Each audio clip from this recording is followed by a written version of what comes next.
Hi, good morning and welcome to the AM News with me, Mapita CBD. Now, in our first story, there was a near clash between cattle herdsmen and residents at Agordzo in the Jasikan district of the Oti region on Sunday after a resident was attacked on his way home from the farm. His wife, who was with him, fled to the community, raised an alarm that led to the arrest of 4 of the herdsmen who were later handed over to the Jasikan District Police Command. The victim is currently receiving treatment at the Jasikan Government Hospital, having suffered club and machete wounds. Correspondent Peter Senu was in the community and has filed this report. Residents at Agordzo in the Jasikan district of the Oti region say the activities of cattle herdsmen on their land and crops are affecting their livelihood. The food crop selling community say they are now a buying community instead. They lament cassava, which is one of their staple food items, is a scarce commodity as the cattle do not allow their crops to grow. Food crops to sell, especially cassava. As for the groundnuts, no matter what, you get a little for sales. They destroyed my cassava last year, and that is what they have started again. Because of this, I have to buy cassava though before I prepare food. The animals are really disturbing us. If you complain and you are alone in the bush, especially women, then they pull their dagger on you. That is what they are doing to us.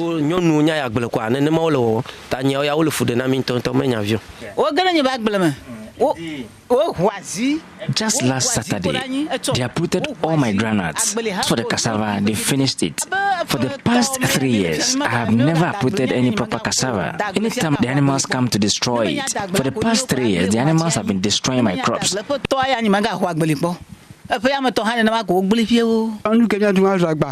Even what to eat is a challenge. We are farmers, but we buy food before we eat. They destroy our crops without even compensation. Once the food crops are ready for harvesting, they come and destroy everything. According to them, the herdsmen and their animals for the past half-decade have had devastating effects on their livelihood despite their resistance. It was one of these resistance that saw the attack on a farmer who is believed to be in his 40s Sunday morning, who is currently on a hospital bed. JoyNews can confirm the destructive activities on a number of farms in the area as remnants of massive cattle activities are obvious. This 1 acre of cassava farm has nothing to be told of it but for a few sticks standing. We are told the herdsmen menace is a threat to the Jasikan district, not just Agordzo and its environs. Seidu Musa is the assembly member for the Agordzo area. The Agordzo community is predominantly a farming community. We farm in cassava, groundnut, and other cereals. And the herdsmen are devastating the farms in a situation that if we are not too careful, we may not have food to feed on in the few days to come. So their presence in the community is a security threat. The District Security Committee, DISEC, has taken up the matter. DISEC met on the 16th of this month. They took a decision on them. They gave them an ultimatum of up to 30th of this month to move their cattle away from any part of the Boem soil. Other farms suffered same destruction, but crops are now shooting up. Residents want herdsmen and their animals off their land. I will plead with government to help us take the animals out of the town. I'm just pleading. Peter Sanu for JoyNews. Now, the Volta Regional Director of Education, Enyonam Afi Amafuga, wants teachers and management of second cycle schools in the region to look out for early signs of occultism among students. According to her, this would help nip the canker, which is showing its ugly head in the Ghanaian society in the bud at an early age. She was speaking at the inauguration ceremony of a newly constituted board for the Agordzo Senior High School in the Ho West District of the Volta region. The Agordzo Senior High School, situated in Chito in the West District, was founded in 1963 by the Chito Native Teachers Association. The school, which began in a story building and workshop with 8 students, now has 2,000 371 students with a staff strength of 185. The outgoing board, which served within the last 4 years, played a significant role in improving infrastructure and other ancillary facilities on the campus. However, the headmaster of Awu School, Courage Meteku, indicated there is still much to be done. He outlined some immediate needs the newly constituted board should consider providing. The school needs the following to scale to the next level. A two-story flats able to house 16 staff members. 2 well-furnished ICT laboratories, a pickup and a bus, 64-seater bus, a 5-year strategic plan, a 2 12-unit water closet toilet facilities, a plant to generate electricity, 500 student bunk beds, and 500 classroom table and chairs. Completion of the fence wall project and the completion of the dining hall project. The Volta Regional Director of Education, Enyonam Afi Amafuga, implored the board to channel its energy towards tackling the dwindling academic performance and indiscipline in the school. Indeed, you are being appointed at a time when our second cycle institutions face numerous challenges. Some of these challenges are indiscipline among students and even staff, the downward trend in academic performance, the practice of occultism, inadequate supply of infrastructure, as you heard over here, teaching and learning materials and other logistics. All stakeholders are supposed to be doing their parts, but you will be faced with such challenges. In the Upper West region, seed-producing companies have developed a strategy to weed out fake and counterfeit seeds from the system. The move, according to the companies, is to remove challenges farmers face in the usage of seeds on their farms. Some of them have acquired mobile shortcodes to enable farmers to check to see the propriety of the seeds used. Correspondent Rafiq Salam has been speaking to some producers of certified seeds at a seed and input fair in the Wa municipality.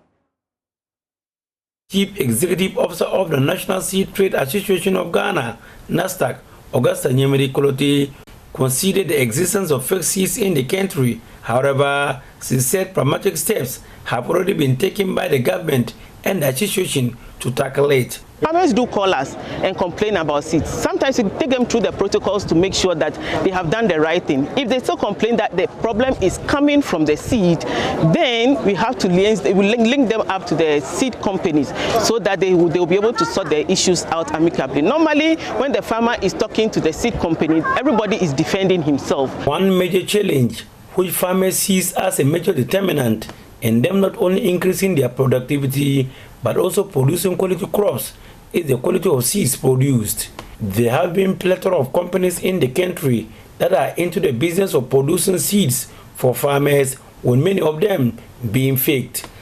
Government concerned about the plight of farmers under the Planting for Food and Jobs program, PFJ, engaged some of the seed companies to produce certified seeds for use by farmers under the program. One of them is Antika Company Limited. The company, owned by former national second runner-up best farmer Alhaji Antiko Abdullahi, is the largest company that produces seeds and supply to the PFJ program. Alhaji Antiko Abdullahi said they are already aware of the concerns of the farmers and have already taken steps to ensure that seed produced in the company are not only of good quality but could be verified if there's any challenge. We make sure our seeds germination 100%. So we also improve in the packaging. We have a very unique packaging materials that Anteka is using so that our seed can be traced to our doorsteps. If a farmer buys our seed, you plant it and you have a problem, you can easily trace us by our numbers. We are now introducing coding system to it. Musa Lukman is his production manager, and he threw more light on the steps taken to weed out fake and counterfeit seeds from the system. You can only check it by scratching off this number like I'm doing. Now, the number is out now. So what you need to do is you take your phone, any phone at all. We are not talking of any phone. It could be YAM. Just text the source code to 1393. Just text the numbers that are unveiled to the farm. It will tell you who is for the seed, like Antica will come. Then the variety that you are doing with them, because we have so many varieties. Somebody can put in one variety to the other. So the variety will come, the potential yield will come, then the germination percentage will also come. In 2019, Ghana began vaccinating children against malaria in some selected regions. The jabs, known as RTS, is the world's first malaria vaccine shown to produce a partial protection against malaria in young children. 2 years on, the National Malaria Control Program says about 70% of children who are targeted in the Central, Volta, Upper East and parts of the Bono regions have been inoculated. Program Manager Dr. Kezia Mom says, though the number is quite encouraging, it is important for the children to take all the 4 doses of the vaccines as stipulated. As at the end of December 2020, we've been able to meet 70% of our target for the first dose.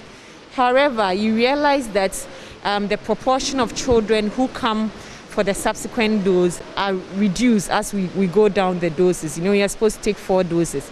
So we had recorded about 22% of our targets for dose 4 by December 2020. Yes, we know that it's expected that vaccines or things that you have to come back in the second year of life to get is usually it's a difficult thing to do. You get less children being brought for that. So it's expected that the numbers go down. But I think we need to put in more efforts to encourage people to come for this vaccine, because the fear of vaccines and the anti-vaccination campaign sometimes is having an effect on people accepting that this is an intervention that is not harmful. Meanwhile, the National Malaria Control Program will be distributing mosquito nets to everyone in the country as part of efforts to realize its target of achieving reduction in reported cases and near zero malaria-related deaths. We still continue to see a very high number of malaria cases being reported at our outpatient departments. We are recording confirmed malaria cases in the millions. Last year, we recorded over 5 million confirmed malaria cases, and that is a number too many. We see that there are interventions that can help us reduce malaria. Let's all adopt and use these interventions so that we don't get malaria. For the rest of the country this year, we will be distributing mosquito nets to all people in the country. We kindly ask that if you happen to get these nets, please sleep in them. And that's it for the AM News. For more news, you can go to myjoyonline.com. My name is Mapito CBD.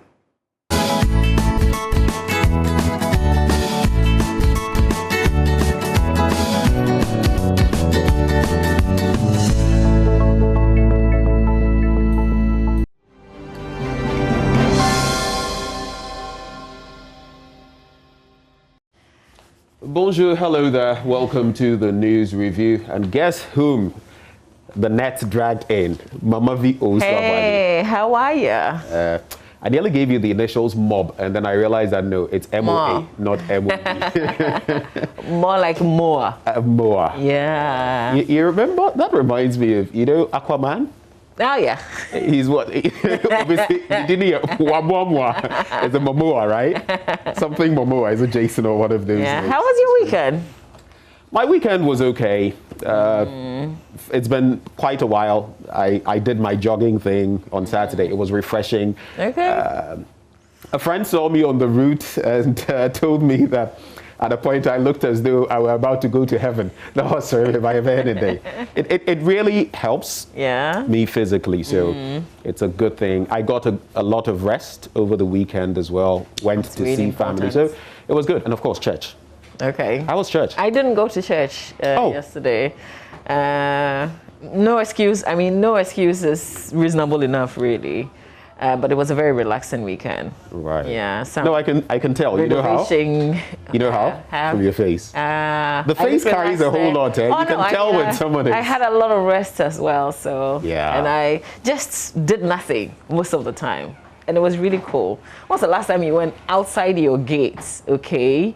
And I have got trees outside my gate. I don't know if you do, but this was the first time that I actually sat under one of those trees. Oh, wow. Yeah, so nature, this was, you were bonding with nature. This was about 3 days of basically just relaxing, and it was really good. We hope that you all had a wonderful weekend as well, because we're faced with a brand new week and we have to be very productive.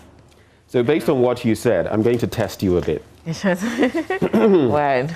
Today I don't feel like doing anything. Anything at all. Ooh, ooh.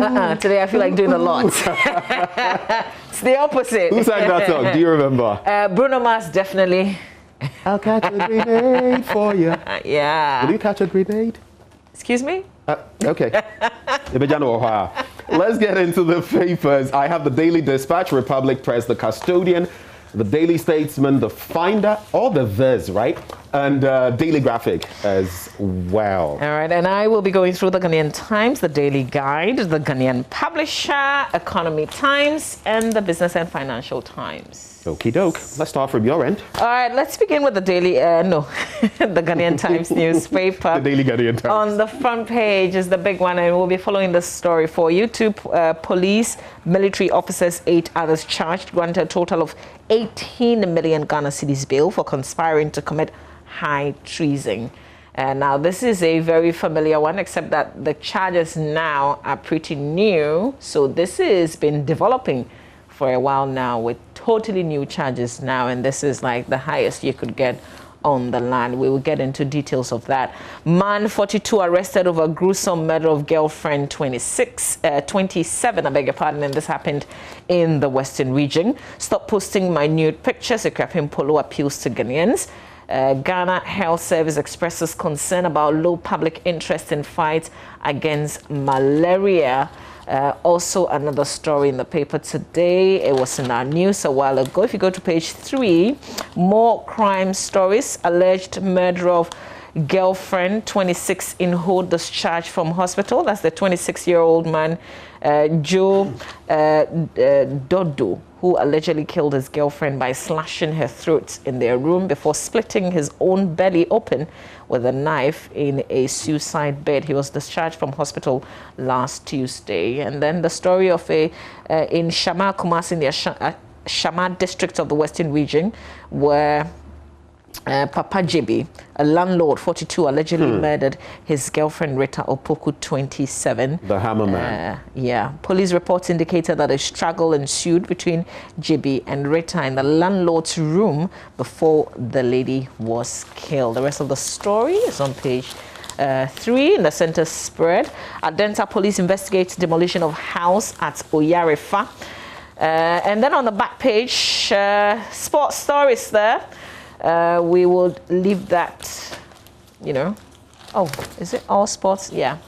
Oh, Kotoko succumbed to Mediama. We're not leaving that. We're highlighting on that. So check out what's on the back page of the... Yeah, we're still second on the lead log. Where are you guys? Ghanaian Times Can you add where Accra Heart of Old is? Let's check out what's on the back page of the Ghanaian Times newspaper. Oh, Kotoko I see you guys. to Mediama. Legon City's dreams share points. Legon City's hearts draw. Dwarfs humiliate Olympics. What kind of headline is that? Well, if you check out, you would see that it was indeed a bit of a humbling moment for them. Yeah, but is it for them to say? Just give us the score. That's it for the Ghanaian Times newspaper. The headlines must be catchy. That's what they used to sell their papers. By the way, just to confirm, Amavi wouldn't confirm, but on the league log, Accra Hearts of Old, yeah, they are at number 4. The day the Hearts of Oak fans will come up. Well, just so you know, we're actually number 3. But the point is that that's not the headline. The headline is that Mediama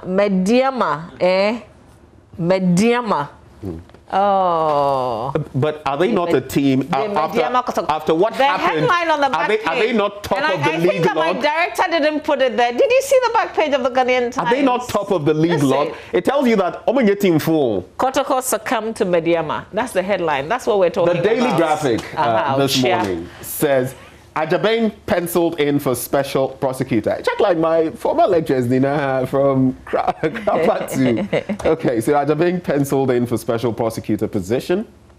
He's a legal practitioner and lecturer at the University of Ghana School of Law, and he's expected to be nominated as a special prosecutor. I'll bring you details of that.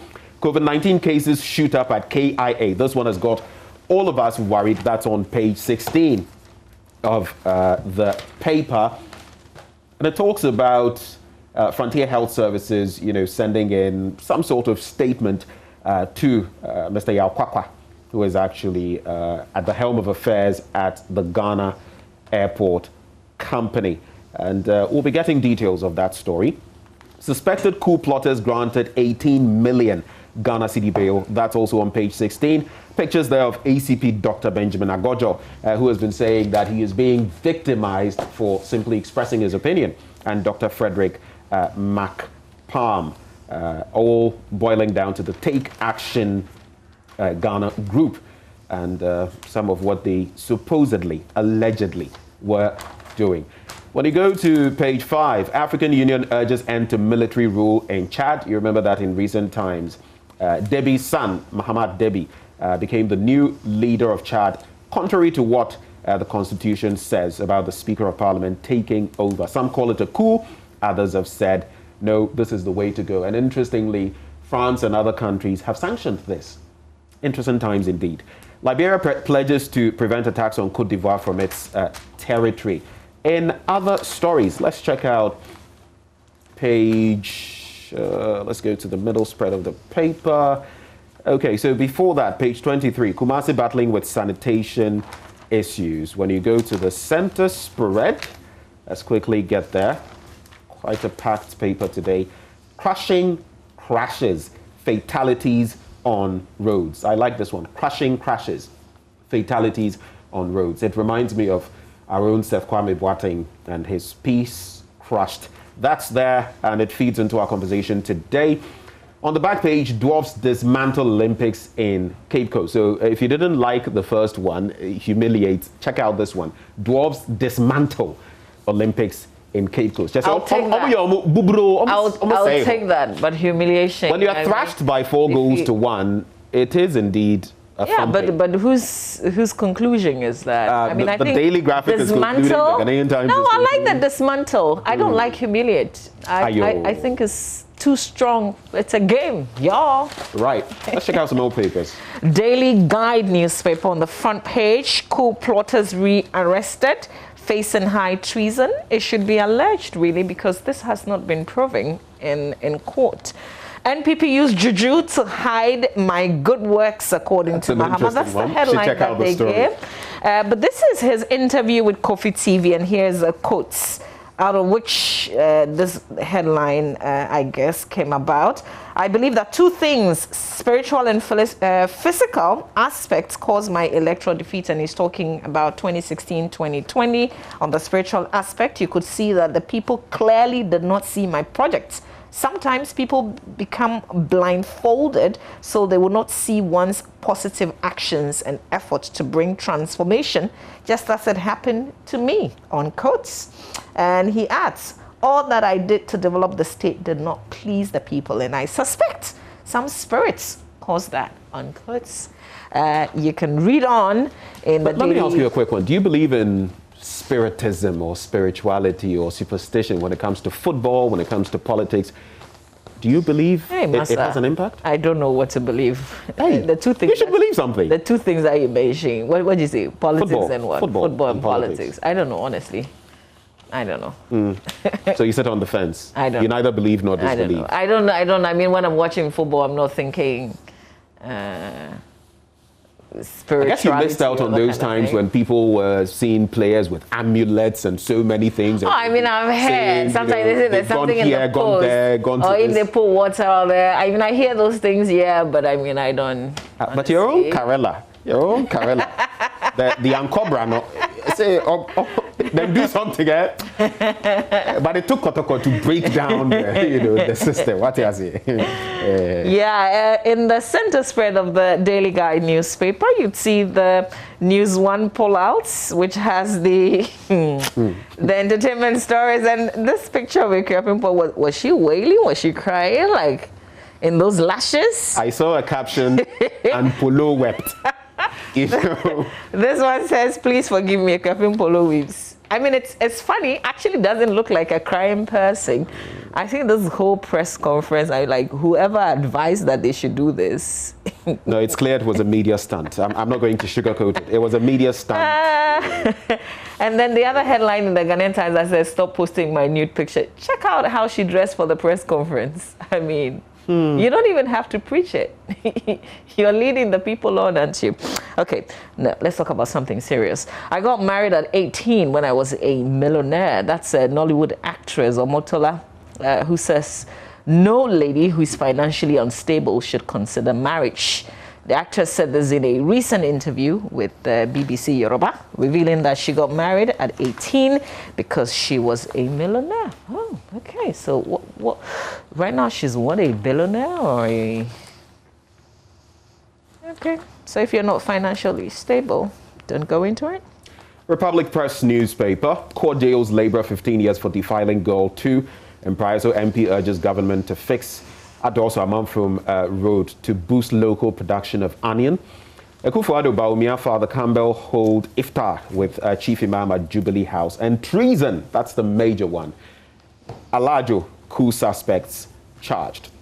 Then there's the bit about, of course, those 10 persons accused of hatching the plot to destabilize the country, supposedly, have been granted bail in the total sum of 18 million Ghana cedis after being charged with high treason. And this one by Sam Jonah, Sir Sam Jonah. He says, culture of silence is back. What do you think? Culture of silence is back. Ghana recording unprecedented COVID-19 cases at KIA. Those are the major stories in Republic Press. Of course, on the back page, you can see Akufo-Addo Bawumia and Father Campbell holding that iftar with Chief Imam at Jubilee House. All right, let's do the financial newspapers now. Starts with the Business and Financial Times on the front page. About the stock market rebound in trading activity doubles growth on stock market. Major utility tariff review imminent. No proposals reviewed yet, according to the Public Utilities Regulatory Commission. Let's Make Accra Work project kicks off with massive cleanup in 4 constituencies. The Labour Front, May Day celebration must recognize Labour centres, according to a group called Forum. And RegSec warns Galamsey operators in Western Region. All right, that story with pictures is on the back page of the paper. And Goldfields Damai Mine awards scholarships to university students and visually impaired children.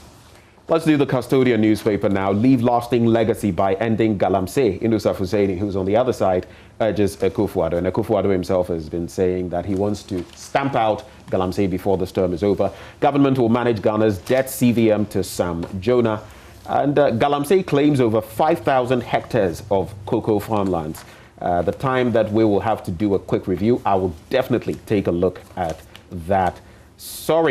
That story, I should say. And then I'm sad we lost Kotoko coach Mariano Barreto reacts to the Diama defeat. That's on the back page of the paper. Economy Times. Fitch projects 4.6 growth for first half 2021. TUSO hopeful minimum wage will be welcomed by all employees. Digitalization of the SUSU is to enhance financial inclusion, according to the Bank of Ghana. I guess that will be it for the Economy Times. The main story that I'll highlight in the Daily Statesman, a Japa deal is innovative. Dr. Mantea urges government to factor public scrutiny into its comeback. You know, the coalition of CSOs, they used to be, just because this is coming to mind, the only words coming to mind. Rabidly opposed to it, and I had my own grave concerns with the Ejapa deal, but it's been quite an about-face, an about-turn in recent times, and the chairman of the Civil Society Platform on Oil and Gas, and that's his name, Dr. Steve Mantayao, has noted that the intent of maximizing revenue in the extractive sector through the Ejapa royalties deal is not a bad idea, adding that it is rather innovative. More in the Daily Statesman newspaper. Okay, there's a Meridian, the Meridian newspaper. One headline that I like to pick from here, if you check out what's on the front page, says Gabi Razak fights Manasseh and others. This has been rolling out on Facebook over culture of silence claims. You mentioned the originator of those comments, say Sam Jonah. There's fallout of that. If you monitor social media, I guess you can figure out where this is going. It hasn't stopped. It's still very much developing. So, a big developing story there. The Finder newspaper now. A country without systems and data will struggle to develop. That's according to Dr. Baumia. Economist doubts government's ability to find money for Agenda 111. That has been trending as well. Galamsey fight will be won. President Akufo-Addo promises more heavy-handed approach in his second term. But Mr. President, I'll say to you, let us see it rather than, hear it. We've moved from 54, NTU now by way of turbidity levels. We're at 3,000. We've moved from what? About hundreds when it comes to the coloration. We are now at 5,000. We'll need much more than talk to get to this. So let's get down to it. A Catholic priest working hand in hand with a Muslim vice president is an honor and a privilege. That's according to Father Campbell. Let's use the rest of the time to dig into some of the stories. Mama? You go ahead. Okay, so let's start with something we're talking about now. Galamsey claims over 5,000 hectares of cocoa farmlands. That's in the Custodian newspaper. And it says, so that's supposed to be on page 2. Interestingly, it's one of those stories that have made it to page 3. So official reports indicate that over 5,000 hectares of cocoa farmlands in the western north region alone have been destroyed by illegal mining activities, popularly known as Galamsey. The DCE, in charge of, Deputy Chief Executive, I should say, in charge of agronomy and quality control at the Ghana Cocoa Board, Dr. Emmanuel Jumo, disclosed this worrying phenomenon at a 2-day national consultative dialogue on small-scale mining, the same one we were talking about. Quoting him, he says, when you come to the eastern and Ashanti regions, the situation is same, and as we speak, more harm is being done in these cocoa communities. Dr. Jumo said it was as a result of the negative impacts of Galamsey that the EU had threatened to ban cocoa from Ghana. You know, where I've got to right now, and today I'm going to put out a bit of a piece, hopefully on my Joy Online as well and on social media. I've had it up to here, maybe up to my eyebrows with this talk about Galamsey and we're doing this because look, it's a recipe for disaster. We are leaving disaster, not just for ourselves, but for posterity. It's time for the cheap talk to cease and for the big walk to actually be brought to bear, from leadership right down to everybody. Because I always say there are politicians involved who are creating a mess. There are religious people involved. The Chinese ambassador, he said something that irked a lot of Ghanaians. But look at what he says. He says if the Chinese don't know where to go, they would to do Galamsey, they wouldn't be doing what they are doing. Guess what? The owners of the land, the chiefs, our politicians, all of them are involved, and some media people too have been compromised, so they will not even speak up. That's the problem. So you know, this revelation about cocoa farmlands. One of the things, and at this consultative meeting, which I also attended, one of the issues. So Cocoa Board is highlighting, but guess what? They can't do anything about this. They can't stop it, essentially. And I think even more revealing is the fact that some of these cocoa farmers themselves give the farmlands out. So sometimes when they come with a lot of money. The other day when I had Nana Aye here, he has 100 acres or hectares of cocoa land. Yeah, so they give it out because somebody is ready to give them $5,000, $10,000, and they can use it to either put up a building or buy a car because they are not making enough from the cocoa farm. So they voluntarily, some of them, give it out. We talked about sun winning last week. when Anaya Ojima also put the spotlight, sometimes they actually don't even know that the farms are being destroyed for things like that. So it's just, I think that honestly, I think we're just overwhelmed by all the issues. Mama, like it's just it takes time to build an addiction. It takes time to build a problem, and it also takes time for you to get rid of it. You get it? But are we committed to the process? That is the big question. Nana came and sat here the other day, and he's a big cocoa farmer, rice farmer as well. He was mentioning how even some of the sums of money, you know, the go-betweens, the third parties or the middlemen who are to ensure that they get their money. Sometimes even that, there are so many things happening. And we're sitting there, the Chinese have started producing, and we are saying, oh, their weather is not good, their climate's this and that. Ayo. We wait. All right, we'll do myjoyonline.com. We'll use the 2 minutes that we have left to just let you know what's going on our website. Can I sneak in something from Sam before we do a minute of My Joy Online? Can I? Go ahead. So page 3, Republic Press, Sir Samuel Essen Jonah, one of the most prominent and wealthiest Ghanaian businessmen, has said that the media landscape in Ghana is highly polarized and partisan because it is owned by politicians, something that has hindered the independence and objectivity of the media.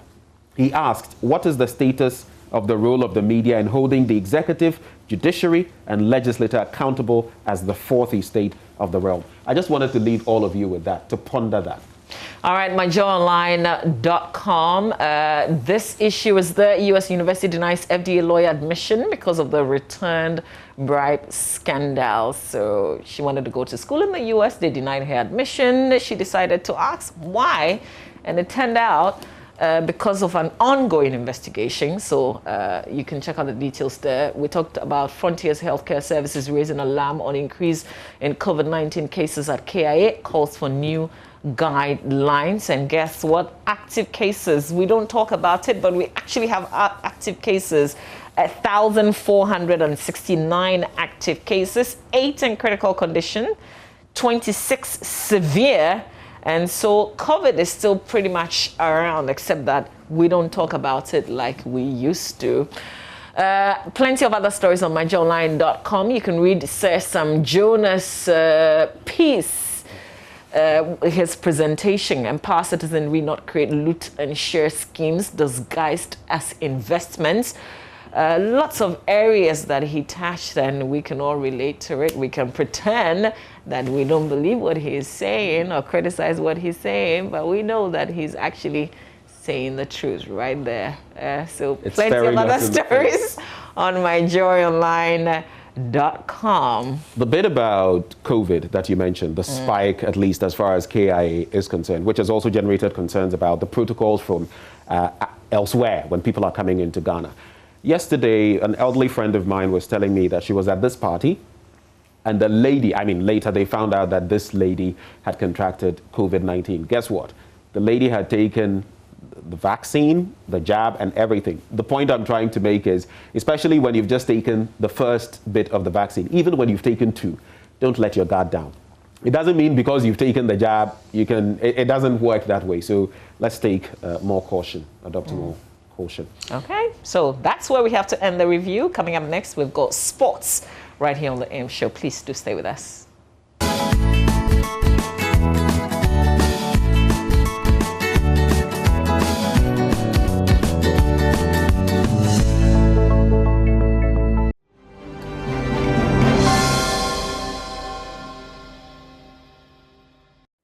It is a new week. Wake up and re-energize yourself, because it is a week where everything is a possibility. Yesterday, the fans of Accra House of Oak described it as Ascension Sunday.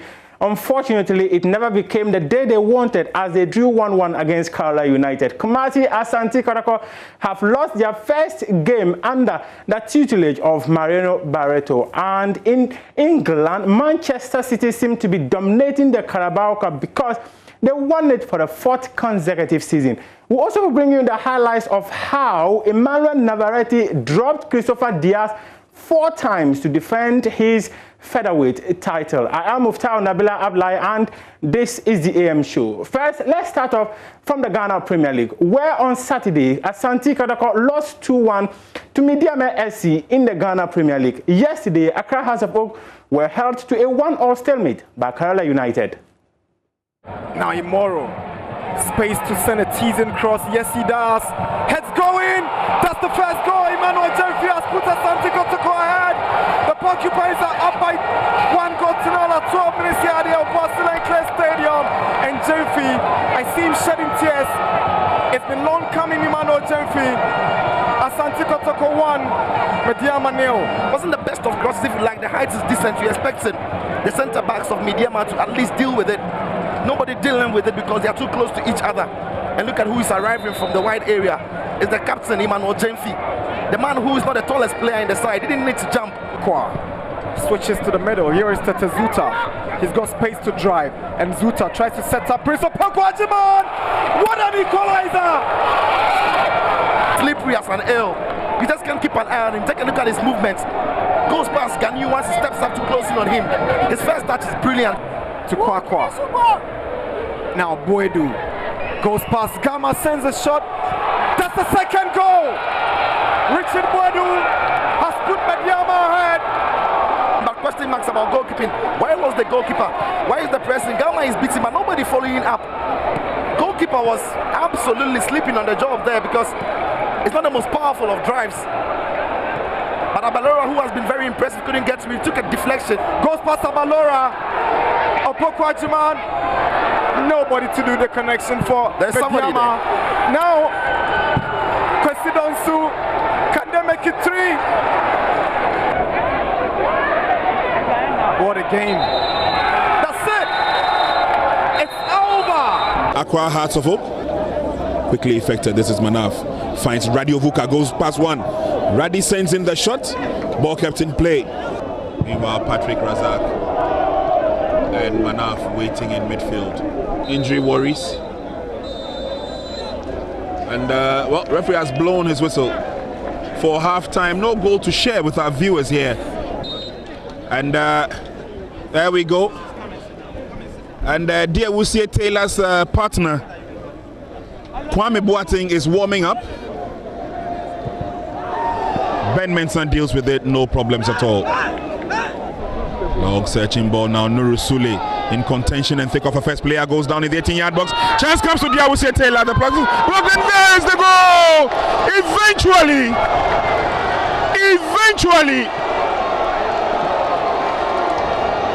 there are smiles everywhere. And you see that bad clearance from Nuru Sule. It fell first of all to Diawusie Taylor, but Max Obuachi will rush for the rebound. Look at it again. Very bad clearance. Diawusie pounced on it. In his new background. Chance coming the way of Accra Hearts of Oak. And there they get themselves back into the game. Goal scored by none other than Kwadwo Obeng Jr.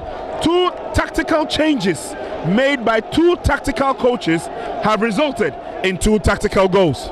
These 3 players have scored 10 goals. And you see that kick again, that corner kick again from Salifu.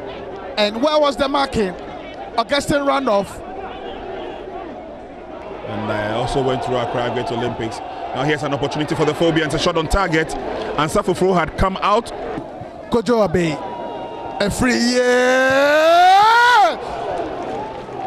Oh my word.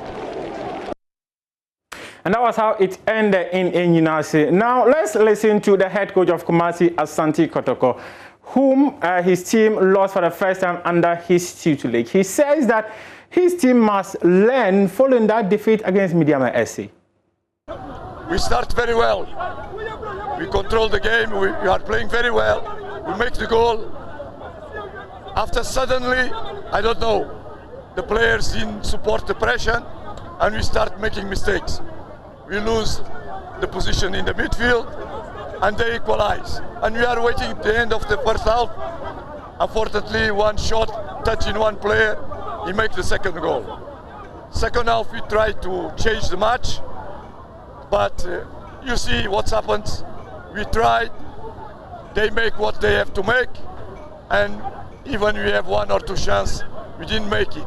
In the last minute, they could also score, but it was in the end of the match. So we have to learn with the mistakes we make.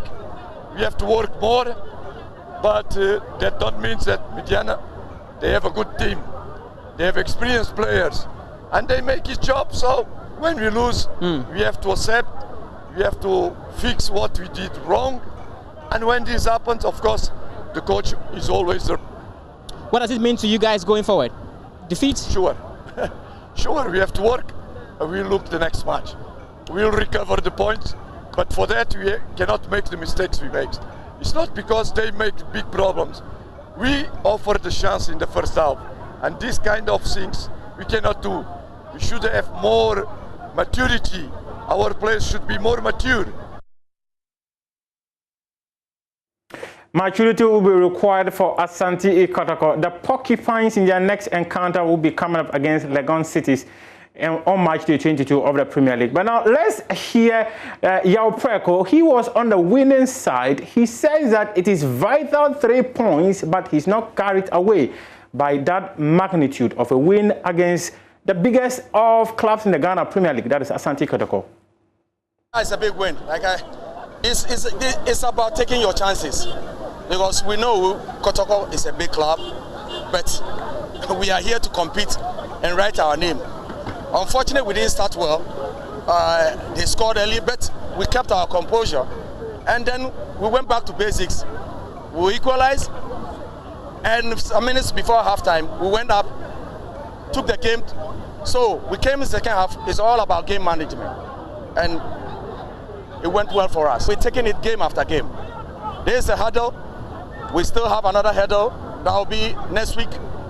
We go back home, take a day off, then we start training next week, and then we program ourselves for another hurdle. So we're taking it game after game.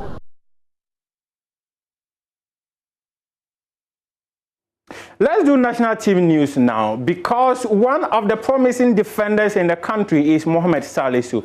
He had a wonderful season in La Liga when he was playing for Real Valladolid, and that secured him a move to the Premier League to Southampton. Unfortunately, he's yet to make his debut for the Black Stars of Ghana. He's been called 3 times, but on all those occasions, he rejected the call-ups. He's been explaining why he has not made a decision to play for the senior national team yet.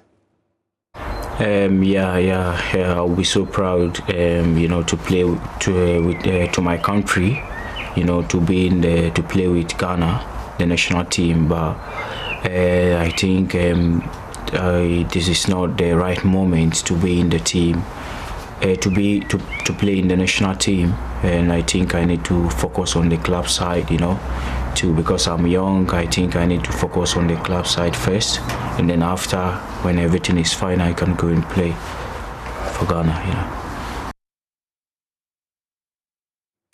Let's do some All-African Games news, because in 2023, Ghana will be hosting the rest of Africa, where 25 different sporting disciplines will be staged in the country, and the West African nation is currently preparing to host the Games. President of the Ghana Olympic Committee, Ben Nunu Mensah, says that he's seen commitment from the local organizing committee and the government of Ghana to ensure the Games is a success. If we start well, if we are very dedicated to it, will probably be the turning point, will be what will turn Ghana sports for the better. When you organize big sporting events, it gives the nation the chance to all of a sudden provide facilities which we don't have, to invest a little bit in their athletes, which we badly need. So far, it's been good. The only worry that I have is that we haven't been able to put our pickers on the ground and get the construction of our Olympic Stadium going. I am part of the LOC, and I know what is happening in there.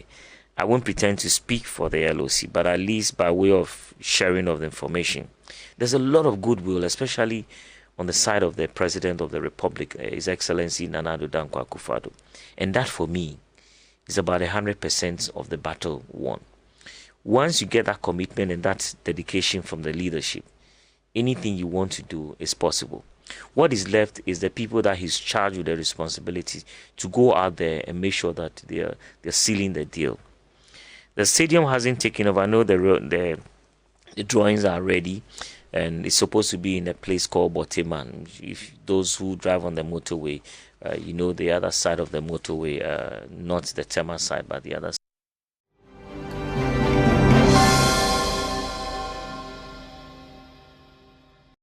So they were previously on trial on charges of abetment to treason felony and treason felony, which carried a maximum sentence of life imprisonment. The Attorney General has, however, discontinued that case and brought them back to court, this time charged with high treason. I'm referring to the 10 persons alleged to have plotted to destabilize the country. Two of them, ACP Dr. Agordzo and Colonel Samuel Gamali, were each granted bail in the sum of 1 million Ghana cedis with two sureties, with one to be justified. The two have been charged with abetment of high treason. This case is before a 3-member panel of the Accra High Court, presided over by Justice Efiasewa Asari. Boche, we want to have a conversation on the back of this. This is the highest charge that you can have slapped on a person. We've come from somewhere, so let's get a bit of background and let's tell you exactly where we're heading. My guest joining me for a conversation is Albert Yalyang. He's a national coordinator of WANEP, that's the West African Network for Peace Security. Okay. Hamdiya Mohammed is a lawyer, and our court correspondent Joseph Akablade, all joining us via Zoom. Good morning to you, all of you. I see you all. Good morning, Maria. Yeah, hi. Good morning. Joseph, I want you to start with us because I talked about the previous charges against these persons, which has changed. So give us a bit of background. When did this all start? The earlier charges, and how well did that travel? And so, I mean, it started in the late 2020 when they were arrested, the individuals were arrested. You recall Dr. Makram, who is the medical director at the Citadel Hospital, was one of the first persons to be picked up. Later, some soldiers were arrested, and eventually we got news of the fact that ACP Benjamin Agordzo has also been picked up. And so that is how it started. And if you recall, at that time, the conversation on social media was that this was not a matter that was serious. Others described it as quote, eventual coup, among others. And eventually the state took them to the court and charged them, started at the district court, where they were charged with offenses that included treason, felony. There was also a debate about possessions of arms and ammunition without the necessary authorization. And so they were moved from the district court to the high court, where the trial proper was supposed to take place. It was supposed to be a trial by jury, and quite recently they had the jury being empaneled. Once that was done with, they actually it's provided a way for the case to commence. And so that particular case, as I speak to you today, is still pending at the High Court. And the Attorney General did indicate, Dr. Adame indicated in court that he has filed a nolle prosequi to discontinue that case. In terms of that particular matter, the court adjourned proceedings to the 4th of May. And so he made a point that the legal effect of the Attorney General entering a nolle prosequi is that the court does not have an option but just to grant the request to have the case discontinued. That is the treason felony one. And so that would be done on the 4th of May. And so by way of difference, whereas that case you had a judge, Justice Samuel Isied, who was hearing that matter together with jurors who were hearing the matter. In this particular instance, you have 3 High Court judges who have been empaneled to hear the matter. And the charges, like you did indicate, are different in that we have high treason, conspiracy to commit high treason, and abetment of high treason being the charges against these individuals. And the facts of the case, according to the state, is that it picked up information that these are individuals who were engaged in a plot geared at overthrowing government. And so they mounted surveillance on them. The surveillance did lead them to discover that they belong to a group that they call the Take Action Ghana Group. which intended, it says its unofficial agenda was to engage in a series of demonstrations geared at toppling government. The AG says discussions were had about the possibility of capturing key state actors, including the president, and discussions about whether or not to kill him or not. They were said to have been manufacturing IEDs, guns, ammunition, among others, which were said to have been tested at Meteshi military range. And so when they are arrested and they proceeded to the Standard Hospital to search the place, they said they retrieved some of those items which have been attached. They claim they've also confiscated speeches that were to be read by them once they were successful, aside from drawings of key security installations, among others. But I mean, all these individuals, including ACP Agordzo and Colonel Samuel Kojo Gameli, a senior military officer, pleaded not guilty to the charges leveled against them, and they've all been granted bail. And so that is where we've come from, and where we are currently is that the case has been adjourned to sometime in 24th or 25th of May for the case management conference for this particular trial. And the presiding judge is Justice Saribuke, who is joined by two of her colleagues to get this particular matter. Joseph, do you know if they were able to meet the bail conditions?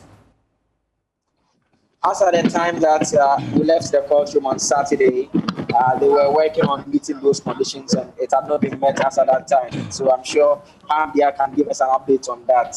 But it is important to know that you recall sometime in 2017 when Chief Justice Sophia Kufu was retiring, she delivered a judgment that indicated that 48 hours means 48 hours. And so when an accused person is arrested and it affects the liberty, courts have to be available on Saturdays to hear such matters. And so this is the first time that that particular decision was given life, in that a court sat on Saturday to deal with matters that related to the liberty of individuals charged with the highest crime that could be committed in the country. And so they were arrested on Friday, and on Saturday, a court was available, and 3 judges who will be hearing the matter in panel to hear the issues related to bail as well. Joseph Akable, thank you for the background and for telling us what transpired in court just on Saturday. Joseph Akable is our court correspondent. We'll let him go. Hamdia Mohammed is a lawyer. And I want to start on the back of what Joseph has said with you, Hamdia, from treason felony to high treason. How do you interpret the change in the charges?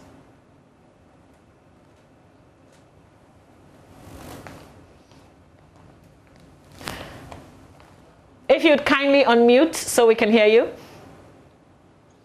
All right, I have done that. Yes, we can hear you now. Thank you.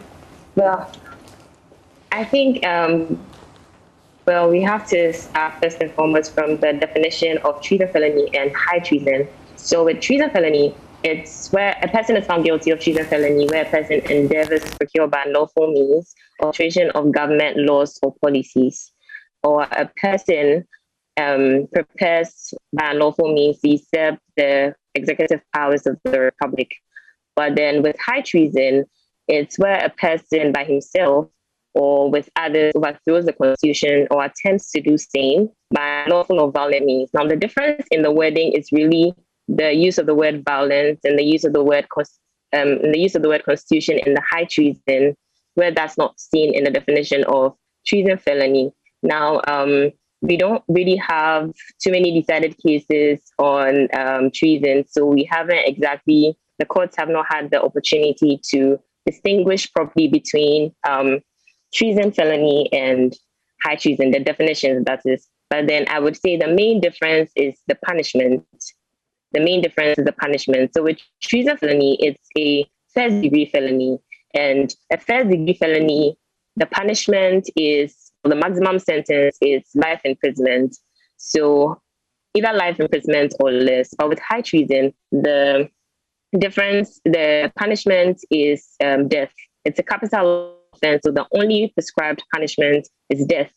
But really and truly, like I already said, the definitions are very similar. So it's really the punishment that is the difference. But then with life imprisonment, if you're getting life imprisonment for treason felony, you get to, mingle with other prisoners. You get to, you just live as a normal prisoner.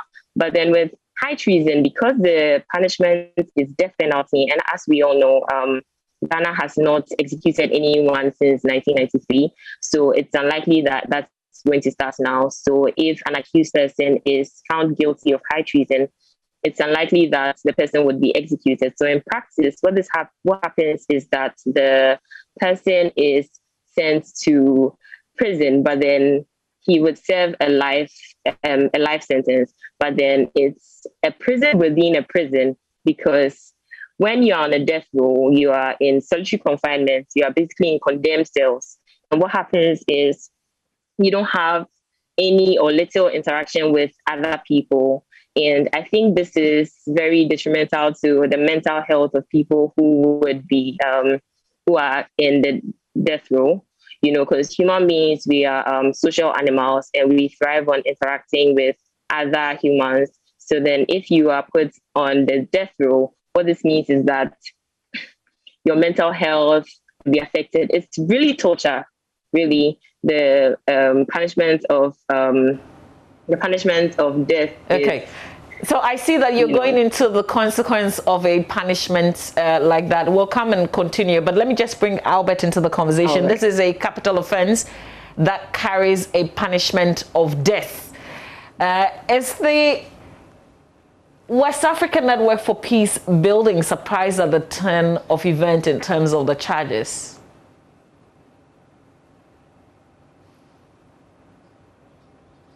Hello, Mr. Yayan, if you can unmute. I think that we might not be so surprised at the turn of events, based on the fact that the security would have its own intelligence that they would have gathered right from the beginning when they noted that certain activities were taking place, certain conversations were taking place, and which, of course, if you read the news, they monitored for over a period and eventually preferred certain charges based on the information they have picked and their own analysis. And now, probably based on further analysis, and investigations, they would have probably come up with these charges.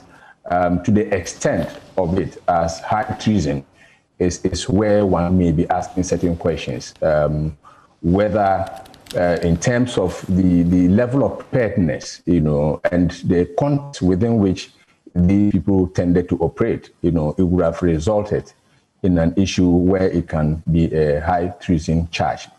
Be that as it may, the preference of the charges might be based on the analysis of the security intelligence and also the advice from the Attorney General that will enable them to say, okay, this is something that we can prefer such a charge, but on the context, is what we would want to look at. What is the network that these people probably built over time? What is the strategy that, in terms of the security arrangement within the state and at the leadership, that can destabilize the state? Is it possible that someone would be able to destabilize the state, and take over leadership? So there are a lot of questions to be asked, and if you observe the coup d'etats we have had in the country, were based on certain context, principles of the individuals involved, and also the gaps that are available at the time, and very often it would be internal. And so that's why I'm talking about the networks. What is the network that probably they have established that, but be that as it may, it is based on information that can now give them reason as to whether they should pay charges as high treason. Hamdia, you've been following this issue closely, so I've got to ask you the same question. Are you surprised about this Nolly protocol? Now the AG is not interested in prosecuting what it first started, but it's gone on to fresh charges with this high treason charge slap now. Are you surprised? Again, I can indicate. Well, sorry. Okay. No, Albert, sorry. I was asking Hamdia for a reaction as well. Sorry. It's entirely in the hands of the Attorney General to decide which charges it wants to, bring against the accused persons. But then I think it was the manner in which it was done that was quite a surprise because, the lawyers were essentially told that we had a meeting with the former BNI, now NIB, that we had a meeting with the DPP and we should come along with our clients. So then when we went, we were told that the charge had been substituted, well, not substituted, and only prescribed was entered, that the Attorney General was no longer interested in prosecuting the case, but then a fresh action had been brought against the accused persons, and then they were rearrested. I think that since we are growing as a nation, our laws should also be, seen to be growing with us. So I think alternatively, what should have been done, it's my opinion, what should have been done is that the Attorney General should have probably waited till 4th May, which is and then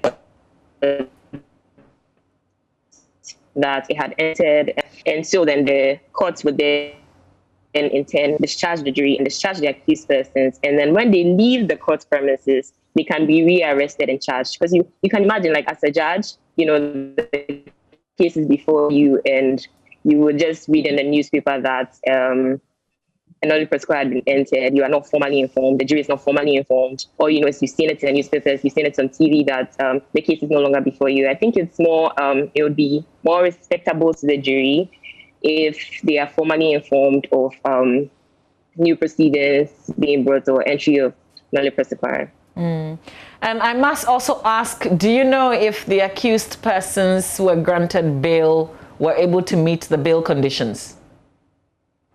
They were granted bail. I am not properly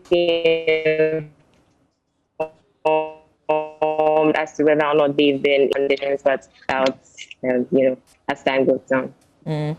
Albert, do you also have concerns in terms of the manner in which this is being prosecuted, how the fresh charges were slapped and the earlier one was discontinued, just as Hamdia outlines? Kindly unmute, sir. Yeah, so this was still in court. People, the general public was following the dynamics in there and waiting for the processes to continue. Like I indicated, probably it's based on new investigation, information based on the continuous investigation that they have done. And if I heard the first speaker well, he indicated that these went to the evidences, went to, what do you call it, for forensic further studies or analysis, and the reports or information has been received. So probably more information has been gotten based on the analysis, and the thinking now could be, okay, should we not discontinue this process as we initially preferred, and then come out with new charges, review the documents so that we can go to a different jurisdiction and probably prosecute. It may be depending on the comfort zone and the realities, the legalities and all that can be taken into consideration, that they will say, okay, let's go to this court and prefer these charges based on the further information that we've had. But it can be surprising to the general public and analysts that, the turn of events would be letting people to ask several questions. What really is on the ground? What really is the state or the intelligence capo know that we don't know? And of course, it's generally so that they will censor information to the public and then keep what they want to keep for also security reasons. But I think that it looks interesting at the moment that new charges have been preferred, that they are going to a different court, and to the extent of the charge, again, as I indicated, high treason, there are a lot more questions to be asked. I just want to bring a bit of background in terms of these persons who are being accused. Dr. Frederick McPam is a medical doctor and the director of the Citadel Hospital located at Agordzo. Also, Donya Kafui is the second accused person. He's a blacksmith. The third accused person, Bright Alan Deborah, is a fleet manager here in Accra. Johannes Zikpe is the fourth accused person. He's a civilian employee of the Ghana Armed Forces. Senior military officer Colonel Samuel Kojo Gamali is named as the fifth accused person. The sixth is WO 2 Esther San Dekuani. The seventh is CPL Seidu Abubakar, Lak Ali Solomon, and eighth Sylvester Akanpewon. Accused persons are soldiers of the Ghana Armed Forces, while the 10th accused person, ACP Benjamin Agordzo, is a senior police officer. I just wanted to ask, some of these persons are serving personnel in the army, and then we've got this police officer, you know, huge police officer also at the center of this. Albert, I'd like you to take it. What does this say, really? I know that, you know, they have not been found guilty of any offense or the offense that they're being accused of yet, but just the fact that they are in the mix. Does this send any signal? Of course. Various individuals, based on their capacities, would play different roles, probably aiming at a goal or an objective.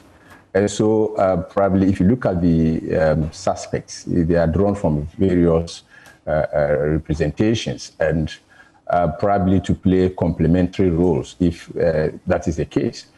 And you also look within the representations they are coming from, and probably you ask questions. What is the general situation within those representations in terms of whether they are happy or not about happenings within the security arrangements within state, you know?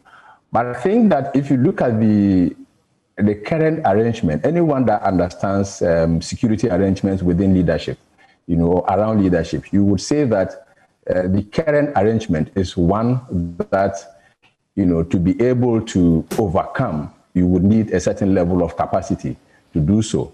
If you look at equipment, if you look at, you know, the tools, the logistics that are being used, you know, it may only now depend on a lack of loyalty and principle for an infiltration. So I think that, well, looking at the representations they are drawn, they may be playing complementary roles or intended to play complementary roles, and probably so the arrangement that have been established or determined at the moment. Let me get a word on that from you, Hamdia.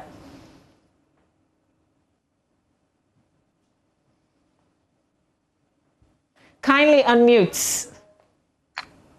Okay, all right. Well, because the case is still in court, we can't exactly go into the merits, what could have happened or what the information the prosecution has currently, what they're going to use as evidence in proving that these accused persons are actually guilty of the crime or not. So, well, I would say that we are really just going to have to wait to see what the prosecution has in store for us. But, you know, in terms of the active personnel who are being accused of these charges, what usually happens? Obviously, they won't be going to work, but do we know if they're paid, do they receive their salaries and allowances and all of those things whilst they still battle this issue in courts?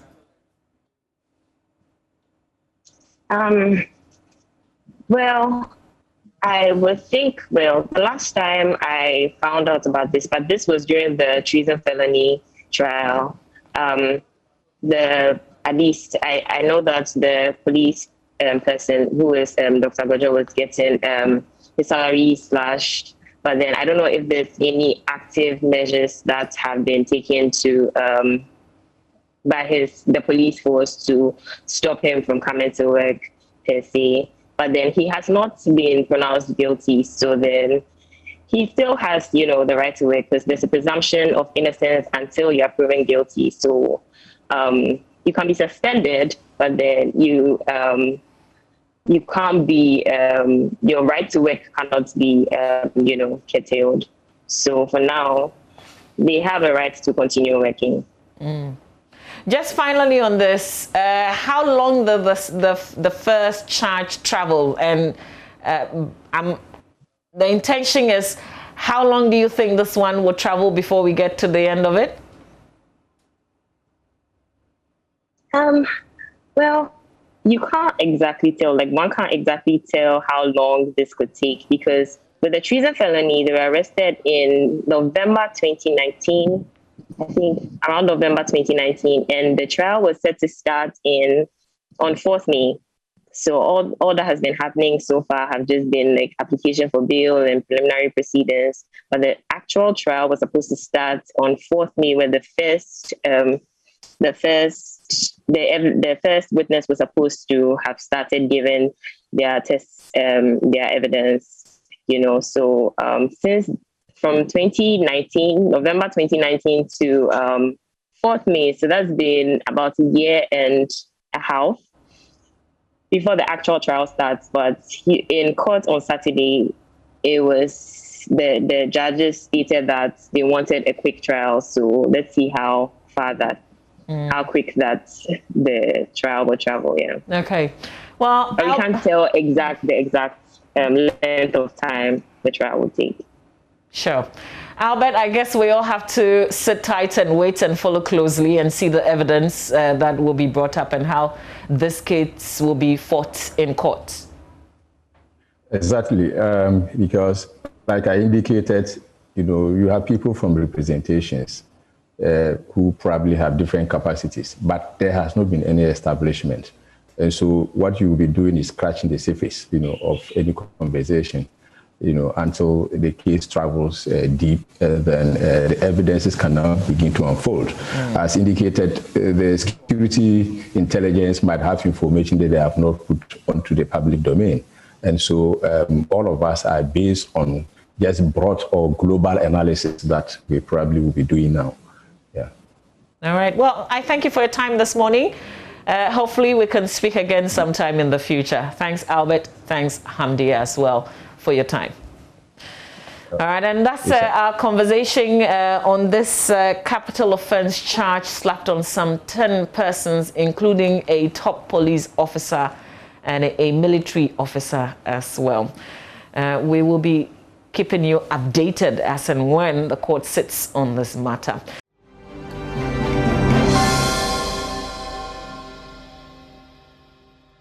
Now, we will tell you how Ghana is estimated to lose millions of cedis through long hours of vehicular traffic. Workers are said to be less productive as a result. Today, we tell the story of Kaswa in the Central Region. Joseph Akablay has the rest of this one. Between the hours of 9 and 10 a.m., the roads leading to Kaswa are simply free of vehicular congestion.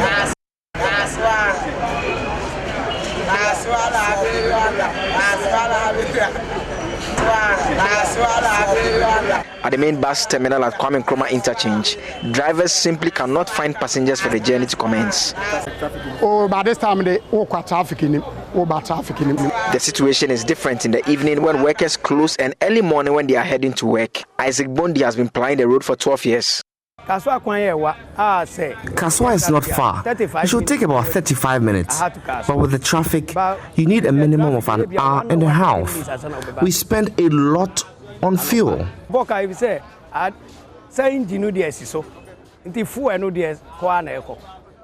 Transport analyst Dr. Ernest Ajiman believes rail can be an option. So people are already desirous to have a change in the inefficient status quo that we have from the trotro-dominated public transit to a mass transit, provided it's going to not crawl in traffic like President Dayelolo is doing. But I guess rail will not have any issue with traffic. So then I think that's something that people will be willing to switch and use.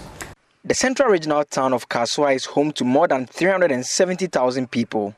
It is approximately 30.9 kilometers by road from the capital of Accra, and depending on the traffic situation, it can be a journey completed in 56 minutes or at good times 35 minutes. During peak traffic hours, one can expect a minimum of 2 hours travel time. Traffic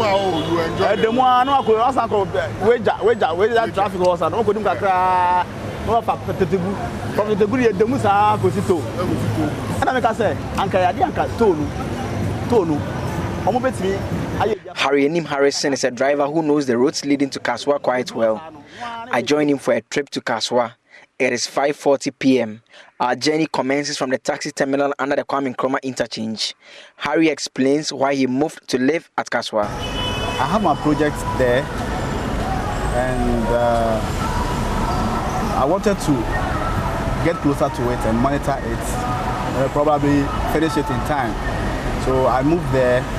I rented an apartment there, close to my project or my site, so that I will be able to, go there frequently and then do something. That's why I moved there. At the time you were moving, were you aware of the traffic situation? I wasn't aware because I normally don't go there in the evenings. I go there maybe, that is when I was in Accra, when I was staying in Accra. I go to sites on weekends. That is those times when it's traffic free. That is when I go there. I don't go there in the evenings like this. So I didn't know there was this huge traffic on Kaswa route.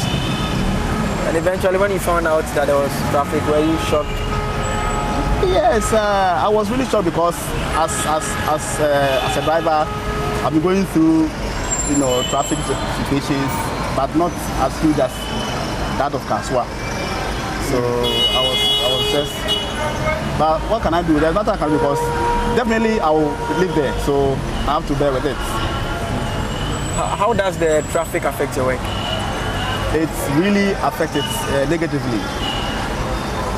You see, the traffic is both in and out. What I mean by that is when you are coming from Kaswa to Accra, there is traffic. When you close and you're going back to Kaswa, but that one is worse. It's worse.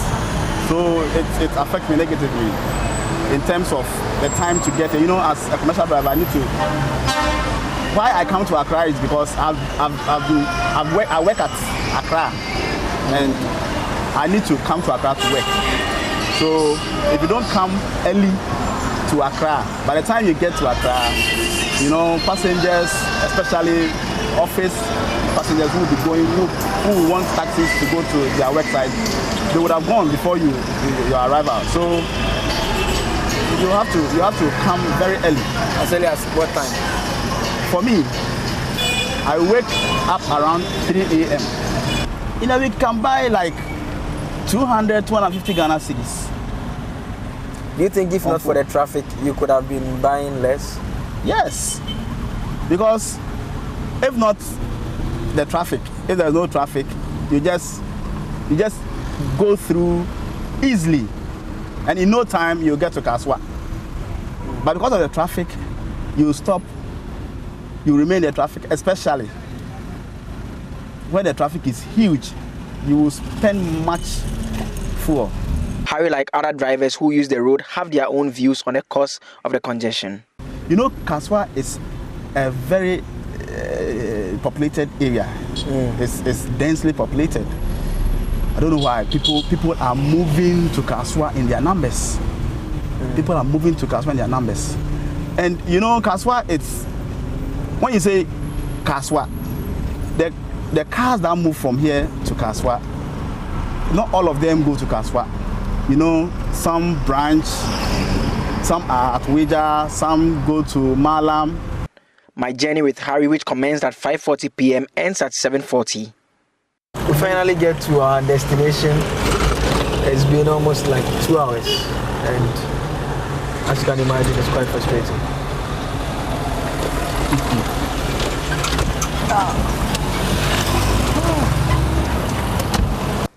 Dr. Ernest Ajiman believes poor planning of our cities and places of work is to blame. Work, and the idea was to see the extent to which given land use arrangements that we have presently in Ghana, how that translates into more choice options for people.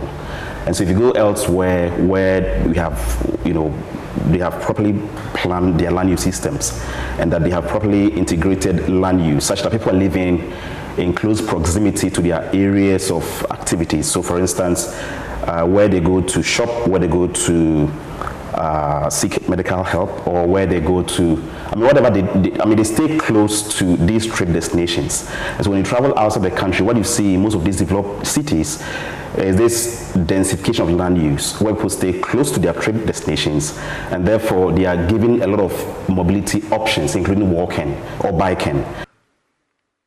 The trotros, despite being readily available, unlike other modes of transport, is not the most comfortable. Workers spend hours in cars and get to work too tired. Dr. Ajiman explains the impact on the economy.